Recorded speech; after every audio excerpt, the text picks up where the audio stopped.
Hello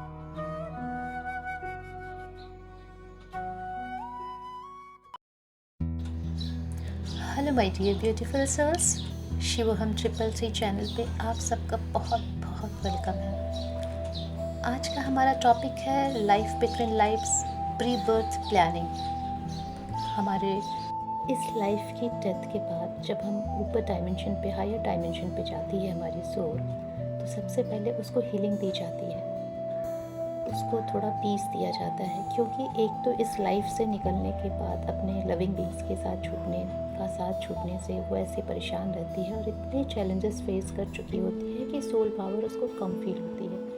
उसको heal करने के बाद फिर सारे मास्टर्स, गाइड्स और वो पर्टिकुलर सोल एक साथ एक बड़े से रूम में एक टेलीविज़न जैसे चीज़ पे अपनी पूरी लाइफ को प्रीव्यू करती है कि वो क्या सोल लेसन्स, क्या प्लान्स लेके गए थे, कितना उन्होंने कंप्लीट किया है, कितना बाकी लेके आए हैं या क्या ऐड ऑन करके आए हैं। फिर उसके हिसाब से वो नेक्स्ट बर्थ के लिए प्री प्लान करती है, अपनी सोल प्लान बनाती है। जैसे कि मान लीजिए हमारे अर्थ पे जब हमें कोई अपना होम बनाना होता है तो हम क्या करते हैं, आर्किटेक्ट को बुला के पहले ब्लूप्रिंट बनाते हैं और फिर अकॉर्डिंग टू दैट हम अपना घर तैयार करते हैं। द सेम वे रीबर्थ लेने के पहले सोल प्लान बनाती है अपने मास्टर्स एंड गाइड्स की हेल्प से। ये मास्टर एंड गाइड्स उसको सिर्फ सजेस्ट करते हैं, कोई भी प्रेशर नहीं डालते हैं। या फिर ऐसा मान लीजिए सोल एकदम फ्री होती है अपनी बर्थ प्लानिंग चूज़ करने के लिए कि उसे कौन कौन से कर्मा बैलेंस करने हैं, क्या अनुभव लेना है, कौन से नए लेसन्स लर्न करने हैं, कौन से पैटर्न ब्रेक करने हैं, एवरीथिंग, ईच एंड एवरीथिंग। हाँ, जहाँ मास्टर्स एंड गाइड्स को लगता है कि बहुत ज़्यादा हो रहा है या फिर उन्हें ये भी करना चाहिए, वो सिंपली गाइड करते हैं। मानना न मानना कंप्लीटली सोल की चॉइस होती है। अब बात यहाँ आती है कि सोल रीबर्थ का प्लान क्यों करती है और किस बेसिस पे करती है, क्या क्या एजेंडा होते हैं मेनली। तो यहाँ पे कुछ एजेंडा जो मेन होते हैं वो मैं डिस्कस करूँगी। ऐसे बहुत सारे और भी पॉइंट्स होते हैं, सेवरल पॉइंट्स, मल्टीपल पॉइंट्स होते हैं जिसके बेसिस पे वो रीबर्थ प्लान करती है। जैसे विजडम लेने के लिए तो मैं आपको बता दूँ, वाइज होना और विजडम होना दोनों डिफरेंट है।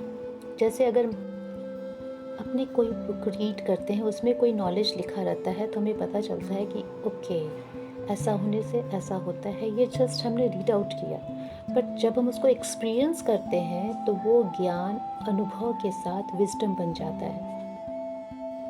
तो इस अर्थ पे आने का सबसे बड़ा उद्देश्य, मकसद विजडम अचीव करना होता है, क्योंकि सोल के पास विजडम होना ज़रूरी है, उसके इवोल्यूशन के लिए बहुत ज़रूरी है। और अर्थ एक बहुत हार्ड स्कूल है, बहुत हार्ड है, जहाँ पे ड्युअलिटी है, प्यार भी है, नफ़रत भी है, अंधेरा भी है, उजाला भी है। तो एवरीथिंग, सिक्के के दो पहलू होते हैं, तो अर्थ पे वो सारी चीज़ें अवेलेबल है। इसीलिए सोल बार बार अर्थ पे आती है अपने कर्मा से लेके विजडम अचीव करने के लिए। बहुत इम्पॉर्टेंट पॉइंट होता है कर्मा बैलेंसिंग। सपोज़ इस लाइफ में किसी के मिस्टर एक्स है, उसने किसी के यहाँ चोरी की, राइट।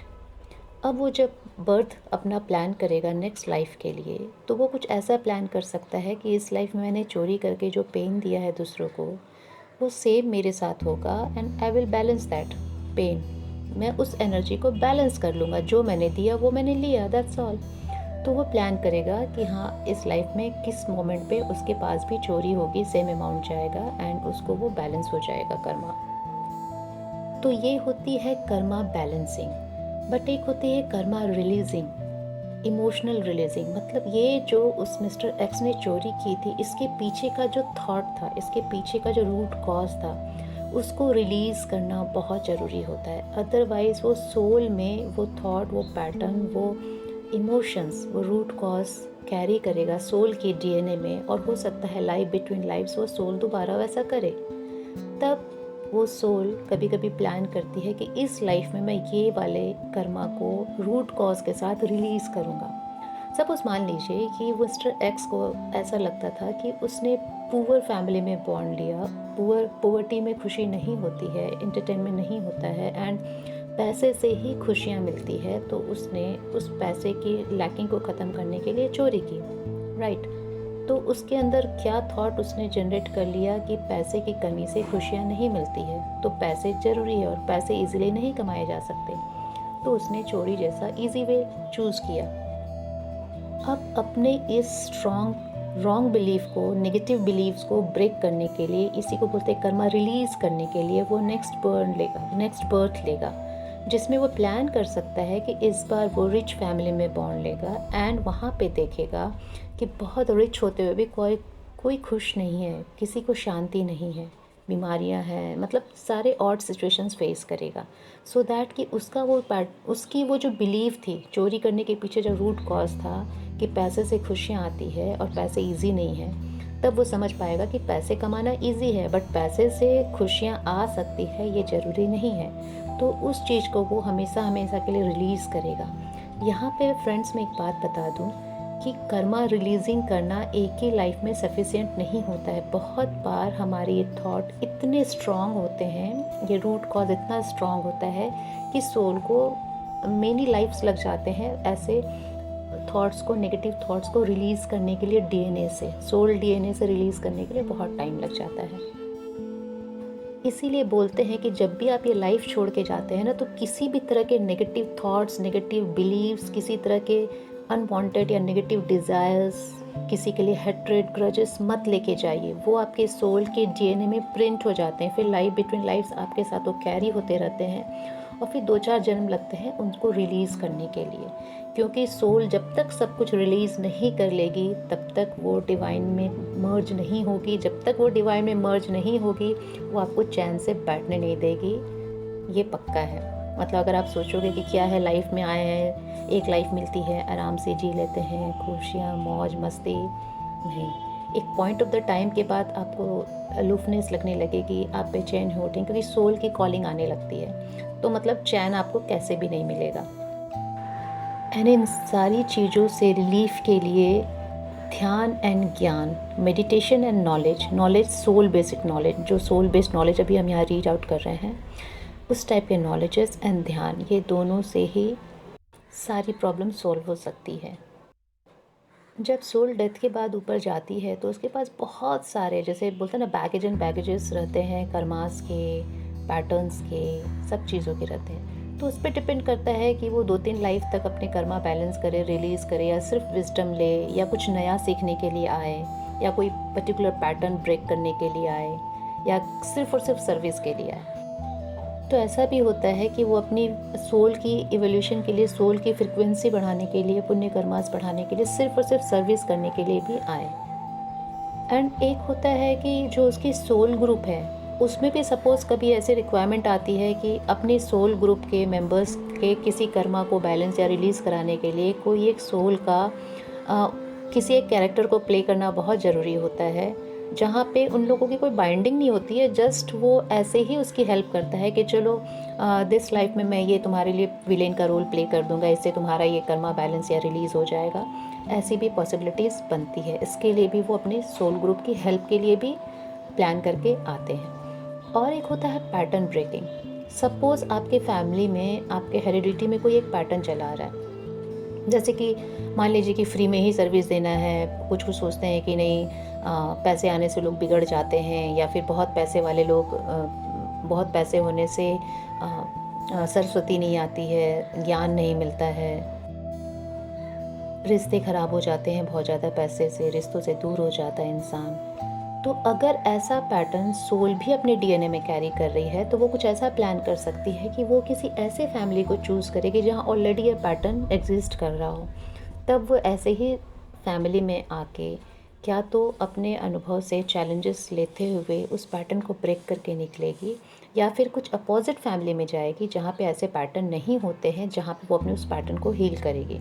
ये कम्प्लीटली डिपेंड करता है। एग्जैक्टली बताना तो पॉसिबल नहीं है कि वो क्या प्लान करेगी, बट ये पॉसिबिलिटीज़ बनती है। या जैसे कोई बहुत जन्मों से, 2-3 जन्मों से बहुत दब्बू नेचर का बनते आ रहा है कि उसको कोई कुछ भी बोल देता है, वो जवाब नहीं दे पाता या दे पाती है, तो वो सोल कोई एक लाइफ ऐसा चूज़ करेगी जहाँ पे अपने उस दब्बूपन को वो ब्रेक करेगी, जहाँ पे वो अपने लिए सेल्फ वर्थ के लिए अपनी वॉइस रेज करेगी, अपनी आवाज़ उठाएगी, और उसके बाद से वो यस और नो बोलना सीखेगी। जैसे फॉर एग्ज़ाम्पल एक रियल एग्ज़ाम्पल है, पास्ट लाइफ रिग्रेशन में देखा गया है कि एक मिस्टर एक्स थे, वो बहुत दब्बू थे बहुत सारे लाइफ से, उनका ये पैटर्न बना हुआ था। और एक मिस्टर वाई थे, एक वाई सोल थी जो कि बहुत डोमिनेटिंग थी, मतलब हर जन्म में वो दूसरों को दबाना, कंट्रोल करके रखना ही उन्हें अच्छा लगता था। तो यहाँ पे दोनों ऊपर हाई डायमेंशन में मिलते हैं और वो डिसाइड करते हैं, अपना प्लान करते हैं कि दोनों की क्वालिटी, वो दोनों एक साथ इस लाइफ में आएंगे, एक साथ being as a husband and wife, और दोनों एक दूसरे के पैटर्न को ब्रेक करेंगे ट्रिगर करके। एंड दोनों के जो वाइट पार्टिकल्स हैं, मतलब दोनों में जो अच्छाइयाँ हैं, वो एक दूसरे से एब्जॉर्ब करेंगे।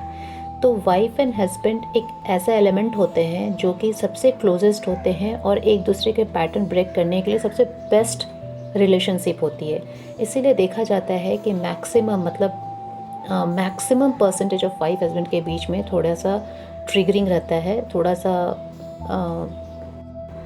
बिहेवियर मिसमैच रहता है, क्योंकि दोनों को एक दूसरे के साथ रहते हुए, एक दूसरे के पैटर्न ब्रेक करते हुए एक दूसरे को लेसन्स भी देने हैं।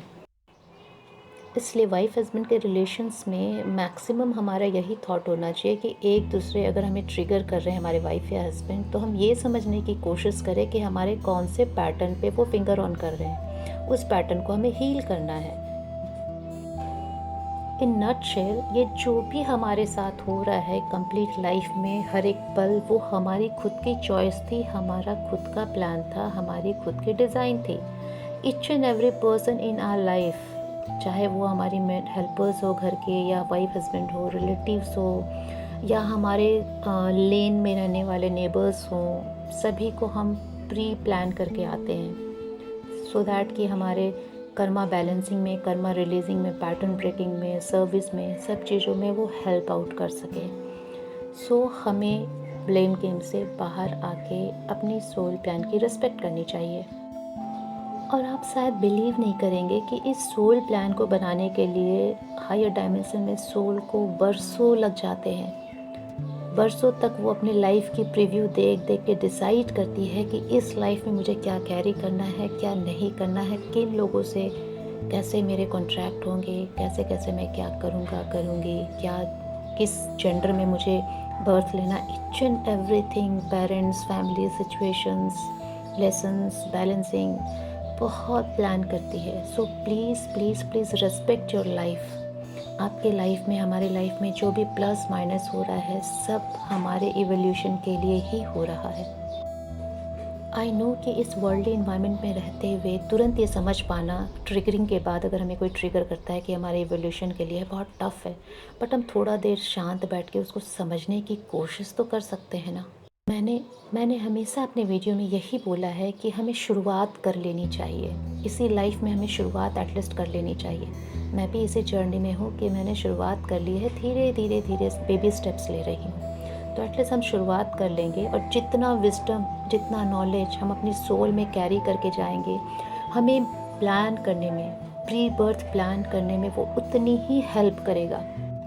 अब आप ही सोचिए, जब आप अपना घर का इंटीरियर कराने जाते हो, तो अगर आपके पास कलर नॉलेज है, आपके पास फर्नीचर का नॉलेज है, तो आपको कितनी हेल्प मिल जाती है। नहीं, एक तो ऐसी लेडी जिसको कुछ भी नहीं पता है, कम्प्लीटली डिपेंडेंट है इंटीरियर्स पे, डिज़ाइनर्स पे, उनके हिसाब से उसको ज़्यादा टाइम भी लगता है एंड बहुत मेहनत होती है उसको। बट जो ऑलरेडी नॉलेज लेके थोड़ा सा बैठी हुई है, वो फटफट अपना डिसाइड कर लेती है, okay I need this colour, मुझे ये फर्नीचर्स चाहिए, यहाँ पे ऐसा लुक चाहिए। तो बस सोल के साथ भी ऐसा होता है। हम इस लाइफ से जितनी नॉलेज, जितनी विजडम कैरी करके जाएंगे, हमारे पैटर्न्स, हमारे कर्मास, बैलेंसिंग, रिलीजिंग, सर्विसिंग, सब बहुत फटाफट अच्छे से प्लान कर पाएंगे। मैं तो सिंपल सा एक बात जानती हूँ कि जैसे हर बर्थडे पे हमें गिफ्ट मिलता है, हम गिफ्ट लेते देते हैं, वैसे हर बार सोल जब नया बर्थ लेती है, तो उसे भी हमें एक नया gift as a new wisdom देना चाहिए, जो वो अपने डीएनए में कैरी करेगी, राइट। तो चलिए, आज से हम यही कोशिश करेंगे कि each and every life, at least इस लाइफ में, अपने सोल को विजडम से फील करते हैं। एक विजडम हम अपने ब्रेन, अपने सोल में बैठा लें कि जो भी हमारे साथ हो रहा है, ये हमारा ही प्लान किया हुआ है। पीपल, प्लेस, सिचुएशन, सब चीज़ हमारे प्लान के हिसाब से चल रहा है, हमें किसी को ब्लेम नहीं करना है। मैक्सिमम मुसीबतें तो इसी थॉट से ख़त्म हो जाएंगी। ये सुपर थॉट है, मतलब ये जैसे सुपर फूड होता है ना, ये सुपर थॉट है। आई होप मैंने आज की वीडियो में कुछ विजडम शेयर की है। तो चलिए मिलते हैं नेक्स्ट वीडियो में, तब तक के लिए आपका नमस्ते।